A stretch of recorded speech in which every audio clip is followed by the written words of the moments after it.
नमस्कार मित्रांनो, संजय गायकवाड यांनी शिवाजी कोण होता या पुस्तकाच्या प्रकाशकाला फोन केला आणि अत्यंत अश्लील भाषेमध्ये शिवीगाळ केली आणि आता सगळेचे सगळे या संजय गायकवाडांवरती तुटून पडलेले आहेत.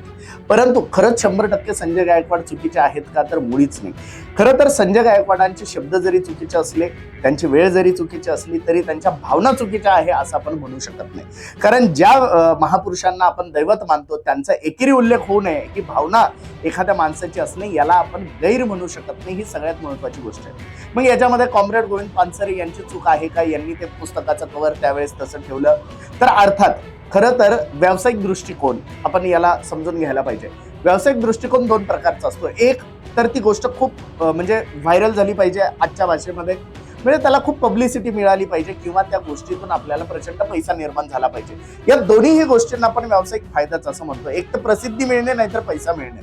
आणि मग त्या काळामध्ये प्रसिद्धी मिळण्यासाठी हे कव्हर असं तर ठेवलं गेलं नाही ना, हा प्रश्न नक्कीच उपस्थित होतो.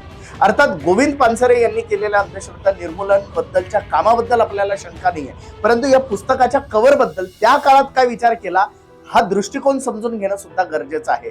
कारण गोविंद पानसरेंच्या नावापुढे कॉम्रेड लावायचे आणि शिवाजी महाराजांच्या नावापुढे मात्र छत्रपती नको. म्हणजे आपल्याकडचे काल परवाचे हे जे लोक आहेत, अर्थात यांचं काम किती मोठं असलं तरी छत्रपती शिवाजी महाराजांच्या उंची इतकं तर असू शकत नाही. मग त्यांच्या नावाच्या पुढे कॉम्रेड म्हणावं ही अपेक्षा जर तुमची असेल तर शिवाजी महाराजांच्या नावापुढे छत्रपती लावावं ही अपेक्षा आम्ही ठेवणं गैर कसं असू शकतं, हा प्रश्न इथे उपस्थित होतो. म्हणजेच त्या काळामध्ये अतिशय जास्त प्रसिद्धी मिळावी किंवा पैसा जास्त मिळावा. पैसा तर त्यावेळेस या माध्यमातून पानसरेंनी कमवला नाही असं वाटतं, परंतु प्रसिद्धीसाठी त्यांनी हे जरूर केलेलं असेल आणि जर तसं केलेलं असेल तर त्याबद्दल आपल्या भावना व्यक्त करणे, छत्रपती शिवाजी महाराजांचा उल्लेख एकेरी होऊ नये या भावना ठेवणं या मराठी माणसामध्ये, याच मराठी माणसाची काहीही चूक असू शकत नाही. अर्थात संजय गायकवाडांनी ज्या भाषेमध्ये त्याला धमकावलं ते कदाचित कायद्याने चुकीचं असू शकतं, परंतु त्या भावना चुकीच्याच आहेत हे कदापि शक्य नाही. अर्थात हा व्हिडिओ जर तुम्हाला आवडला असेल तर हा